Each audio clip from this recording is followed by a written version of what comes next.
आज माननीय मुख्यमंत्री शिवराज सिंह चौहान जी की अध्यक्षता में कैबिनेट की बैठक संपन्न हुई।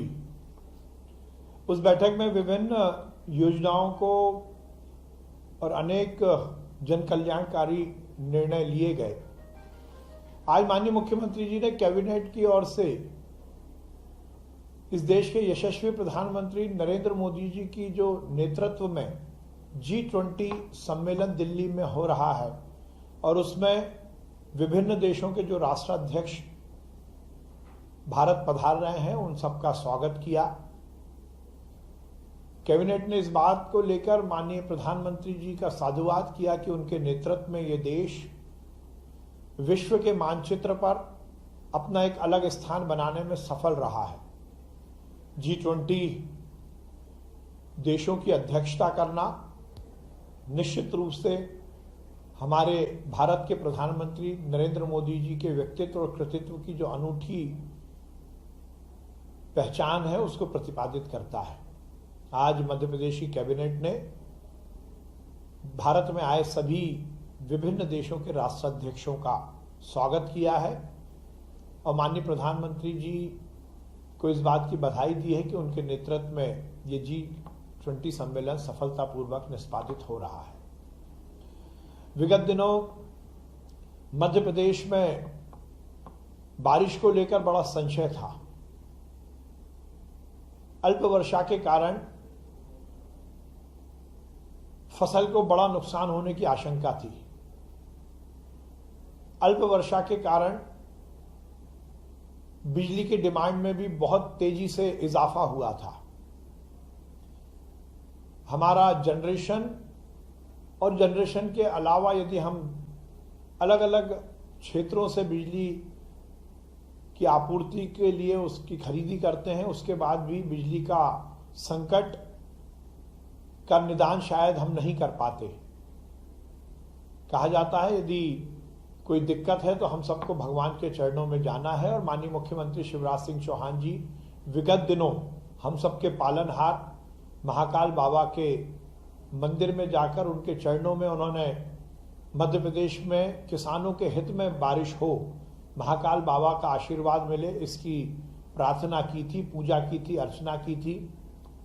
आज कैबिनेट में महाकाल बाबा के चरणों में पुनः प्रणाम करते हुए उन्हें धन्यवाद प्रेषित किया क्योंकि उस दिन से ही मध्य प्रदेश में बारिश शुरू हो गई है और किसानों की खेती पर जो संकट था वो टल गया है।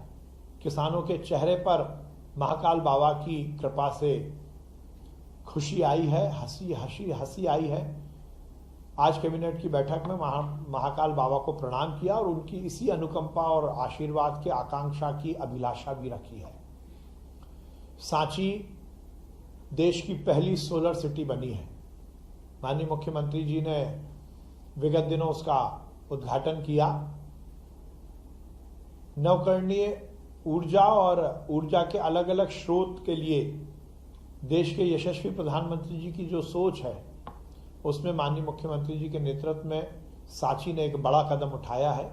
सांची वासियों को भी और उस सांची को सोलर सिटी बनाने में जो जो अधिकारी, कर्मचारी और विभाग लगे, उन सबको बधाई दी गई और इस बात की कटिबद्धता स्थापित की गई कि हम वैकल्पिक ऊर्जा के जो जो स्रोत हैं उसको मध्य प्रदेश में और विकसित करने के लिए कार्य करेंगे। आज एक बड़ा निर्णय माननीय मुख्यमंत्री जी के नेतृत्व में मध्य प्रदेश की कैबिनेट ने लिया है।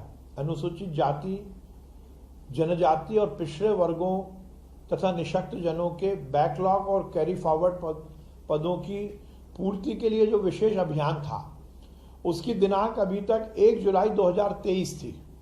माननीय मुख्यमंत्री जी ने आज निर्देश दिया है कि इस जो समय सीमा है उसको बढ़ाकर 23 जून 2024 तक किया जाए। लगभग 1 वर्ष की इसमें वृद्धि की गई है, जिससे कि अनुसूचित जाति, जनजाति, पिछड़े वर्ग, निःशक्त जन की बैकलॉग की और कैरी फॉरवर्ड की पदों की पूर्ति में आसानी होगी और ऐसे वर्गों के लोगों को नौकरी मिलने के और अवसर सृजित होंगे।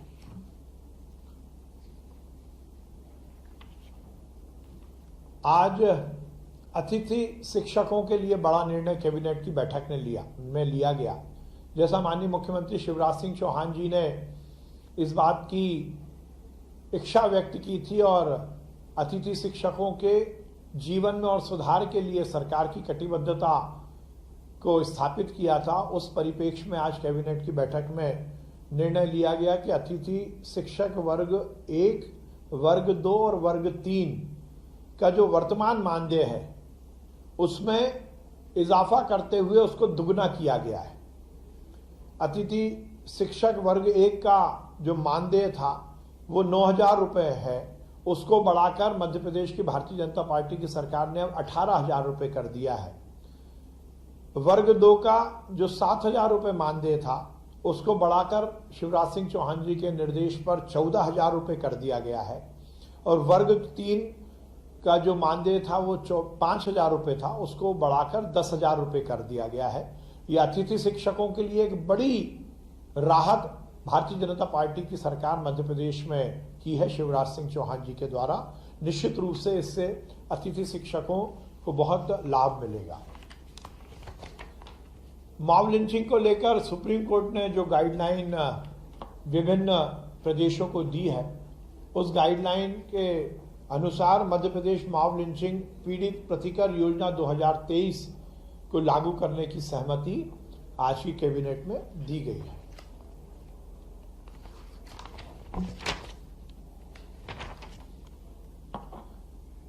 फॉरेंसिक साइंस यूनिवर्सिटी जो कि बरखेड़ा बोदर मऊ तहसील हुजूर में है, उसके विस्तार के लिए और उसमें और रिसर्च और डेवलपमेंट के काम को विस्तारित करने के लिए लंबे समय से भूमि की आवश्यकता की वहां से मांग हो रही थी। आज कैबिनेट की बैठक में उनको 12 हेक्टेयर जमीन देने की जो निर्णय था उसको लिया गया। आज माननीय मुख्यमंत्री जी ने एक बड़ी योजना को मूर्त रूप दिया है। देश के प्रधानमंत्री नरेंद्र मोदी जी और मध्य प्रदेश के मुख्यमंत्री शिवराज सिंह चौहान जी का सपना है कि कोई भी व्यक्ति बिना छत के ना रहे। हर व्यक्ति को, हर परिवार को रहने के लिए सरकार के माध्यम से छत मिले, मकान मिले, और यही भारतीय जनता पार्टी सरकार का मूल आधार भी है। प्रधानमंत्री आवास योजना के तहत बड़े स्तर पर आवासहीनों को मकान मिल रहे हैं, पर बहुत सारे ऐसे परिवार हैं जो किन्हीं कारणों से प्रधानमंत्री आवास योजना से वंचित रह गए हैं। किसी का कोई टेक्निकल कारण है या किसी और कारण से उनको मकान मिलने की योजना में सम्मिलित होने का लाभ नहीं मिल पाया।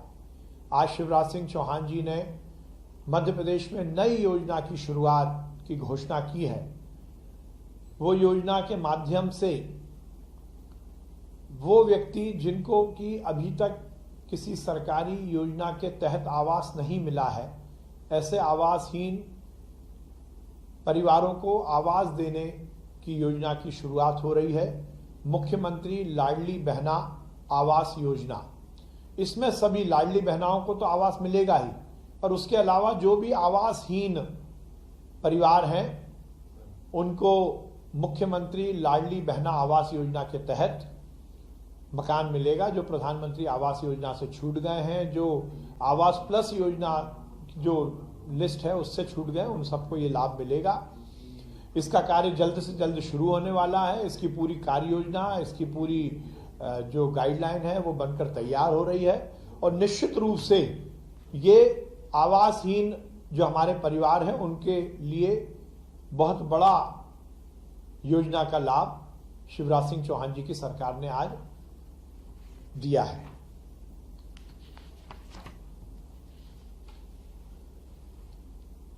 हम लगातार शिक्षा के प्रचार प्रसार और खासकर उच्च शिक्षा के लिए काम कर रहे हैं। लगभग हर बैठक में मध्य प्रदेश के विभिन्न क्षेत्रों में नए शासकीय महाविद्यालय खोलने का निर्णय लिए जा रहे हैं। आज भी 6 नए शासकीय महाविद्यालय खोलने का निर्णय कैबिनेट की बैठक ने लिया है, जो कि शासकीय महाविद्यालय बिलासपुर जिला उमरिया, शासकीय महाविद्यालय भरेवा जिला उमरिया, शासकीय महाविद्यालय सालीचौका जिला नरसिंहपुर, शासकीय महाविद्यालय शिवपुर नर्मदापुरम जिला, शासकीय महाविद्यालय चकल्दी सीहोर जिला और शासकीय महाविद्यालय रहटगांव हरदा जिला, इन 6 नए शासकीय महाविद्यालय खोलने की अनुमति कैबिनेट द्वारा दी गई है। इसमें लगभग 240 नवीन पद सृजित होंगे और लगभग 13 करोड़ 22 लाख रुपए प्रतिवर्ष का आवर्ती व्यय और अनावर्ती व्यय लगभग 6 करोड़ 40 लाख रुपए का ये व्यय आएगा। टोटल मिलाकर 7 करोड़ 27 लाख रुपए का इसमें खर्चा आएगा। माननीय मुख्यमंत्री जी ने पहले से ही जो हमारे मेधावी विद्यार्थी हैं उनकी शिक्षा के लिए मेधावी विद्यार्थी योजना की शुरुआत की थी।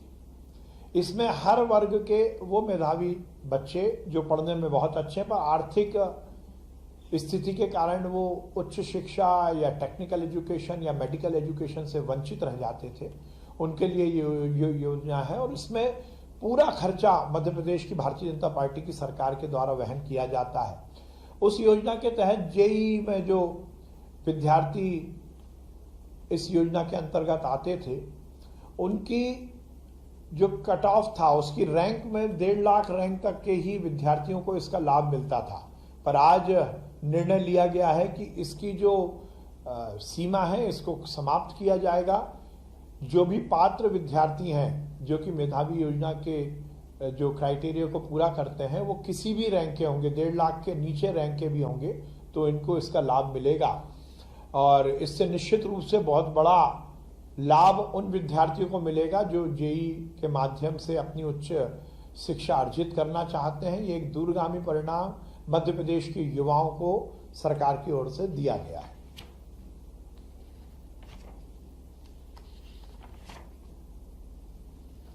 आज मध्य प्रदेश की एमएसएमई विकास नीति में सॉल्वेंट एक्सट्रैक्शन प्लांट और एक्सप्लेवर प्लांट को भी इसमें जोड़ा गया है, जिससे कि एमएसएमई योजना का जो लाभ, इस नीति का जो लाभ है इन जो प्लांट है उनको भी अब मिलेगा। स्वास्थ्य के क्षेत्र में हमारी सरकार लगातार काम कर रही है। माननीय मुख्यमंत्री जी का स्पष्ट निर्देश है कि स्वास्थ्य व्यवस्थाएं और चुस्त और दुरुस्त हों। उस परिप्रेक्ष्य में भोपाल का जो सिविल अस्पताल जो कि 100 बिस्तर का था, कैलाश काटजू अस्पताल, उसको अब 300 बिस्तरीय मातृ एवं शिशु विशेषज्ञ सिविल अस्पताल में उन्नयन किया गया है और उसके तहत लगभग 195 पदों का सृजन किया गया है, जिसमें कि आवर्ती व्यय लगभग 714 करोड़ रुपए की स्वीकृति दी गई है। इसमें जहां डॉक्टर्स, पैरामेडिकल और नर्स स्टाफ तो रहेगा ही, उसके साथ साथ अस्पताल के सुचारू संचालन के लिए साफ सफाई, हाउसकीपिंग, भोजन व्यवस्था, सुरक्षा, सीसीटीवी सर्विलेंस, इलेक्ट्रिकल संधारण, लिफ्ट ऑपरेशन, जल आपूर्ति सहित धुलाई, पार्किंग, ये सब व्यवस्थाएं केंद्र सरकार की जो HLL लाइफ केयर लिमिटेड है उनसे कराए जाने की स्वीकृति भी कैबिनेट द्वारा दी गई है। विगत दिनों गांधी मेडिकल कॉलेज के नए भवन के लोकार्पण के कार्यक्रम में मध्य प्रदेश के चिकित्सा शिक्षा से जुड़े हुए डॉक्टर्स और हेल्थ से जुड़े हुए डॉक्टर्स को लेकर माननीय मुख्यमंत्री जी ने बड़ी घोषणा की थी। हमारे चिकित्सीय संवर्ग की एक बड़ी डिमांड बहुत दिनों से थी कि उनकी जो सेवाएं हैं उसको DSCP के माध्यम से संचालित किया जाए। उसको लेकर डॉक्टर्स अलग अलग स्तर पर अपनी मांग उठा रहे थे। माननीय मुख्यमंत्री जी ने बड़ा निर्णय लेकर यह सुनिश्चित किया है कि अब मध्य प्रदेश के चिकित्सा शिक्षा से जुड़े हुए जो हमारे चिकित्सक हैं, चिकित्सा शिक्षा विभाग से जुड़े हुए जो चिकित्सक हैं जो कि शिक्षा के काम में लगे हैं, और वो डॉक्टर जो स्वास्थ्य विभाग के माध्यम से हमारे अस्पतालों में अपनी सेवाएं दे रहे हैं, उनकी नौकरी अब डीएससीपी के माध्यम से संचालित होगी और उसमें वेतनमान को लेकर जो भी हमारे डॉक्टर्स की मांग थी उसको पूरी तरह से माननीय मुख्यमंत्री जी ने माना है। और ये आज का दिन मध्य प्रदेश के इतिहास में और खासकर हेल्थ सेक्टर के इतिहास में दर्ज होने वाला है। हमारे डॉक्टर्स के सुविधाओं के उन्नयन के लिए आज का दिन बहुत महत्वपूर्ण है। उसमें जो शैक्षणिक संवर्ग है उसमें जो स्पेशलिस्ट डॉक्टर्स हैं उनका ग्रेड पे के लिए 3 वर्ष, 7 वर्ष और 14 वर्ष की सेवा अवधि को स्वीकार किया गया है, जिसमें कि उनको 8,000, 9,000 और 10,000 रुपए का वेतनमान मिलेगा। ये एक अपने आप में बहुत क्रांतिकारी निर्णय है। और उसी तरह जो चिकित्सा शिक्षा के प्रदर्शक और ट्यूटर हैं, जो एमबीबीएस हमारे डॉक्टर्स हैं, उनका वेतनमान को भी 5, 10, 15 और 30 वर्ष किया गया। ये बहुत बड़ा निर्णय है, जिसके माध्यम से 7,000 का जो ग्रेड पे है वो 5 वर्ष में, 8,000 का ग्रेड पे 10 वर्ष में, 9,000 का ग्रेड पे 15 वर्ष में और 10,000 का ग्रेड पे 30 वर्ष की सेवा अवधि पूर्ण होने पर उन्हें दिया जाएगा। इसी तरह जो स्पेशलिस्ट संवर्ग है, विशेषज्ञ संवर्ग, जो कि हेल्थ डिपार्टमेंट से रिलेटेड है, उनको 6,600 नियुक्ति पर, 7,603 वर्ष की सेवा अवधि पूरी होने पर, 8,707 वर्ष की सेवा अवधि पूरी होने पर और 8,914 वर्ष की सेवा अवधि पूर्ण होने पर दिया जाएगा। चिकित्सा अधिकारी संवर्ग, जो कि सभी विभागों का है, चिकित्सा शिक्षा विभाग, लोक स्वास्थ्य एवं परिवार कल्याण विभाग, गृह विभाग, श्रम विभाग, मेडिकल ऑफिसर्स जो समस्त संवर्ग के हैं, आकस्मिक चिकित्सा अधिकारी, महिला चिकित्सा अधिकारी और दंत चिकित्सक, इन सभी को ग्रेड पे में 5,400 नियुक्ति पद पर, 6,605 वर्ष की सेवा अवधि पर, 7,610 वर्ष की सेवा पूर्ण होने पर, 8,715 वर्ष की सेवा पूर्ण होने पर और 8,930 वर्ष की सेवा अवधि पूर्ण होने पर दिया जाएगा। ये बहुत बड़ा निर्णय आज माननीय मुख्यमंत्री जी ने लिया है, इस पर कैबिनेट की मोहर लगी है और ये हमारे चिकित्सकों के भविष्य के लिए दूरगामी परिणाम देगा। आज माननीय मुख्यमंत्री जी ने एक और बड़ा निर्णय लिया है। विगत दिनों उनके सामने एक बात आई थी कि जो हमारे प्रधानमंत्री पोषण शक्ति निर्माण योजना में जो रसोइये कार्यरत हैं उनको केवल 2,000 रुपये मानदेय मिलता है। माननीय मुख्यमंत्री जी ने पहले घोषणा की थी कि इसको बढ़ाकर 4,000 रुपये किया जाएगा। आज कैबिनेट ने ये निर्णय लिया है कि प्रधानमंत्री पोषण शक्ति निर्माण योजना के अंतर्गत जो रसोइये कार्य में लगे हैं उनको 4,000 रुपये प्रति माह का मानदेय दिया जाएगा और इससे लगभग 714 करोड़ रुपए की स्वीकृति आज कैबिनेट ने दी है। इससे वो रसोइये जो मेहनत के साथ प्रधानमंत्री पोषण शक्ति निर्माण योजना को नीचे तक निष्पादित करते हैं, उनके लिए एक बड़ी राहत दी गई है। विगत दिनों लाडली बहना योजना से जुड़ी हुई बहनों को सावन के महीने में रसोई गैस 450 रुपये देने की माननीय मुख्यमंत्री जी ने घोषणा की थी।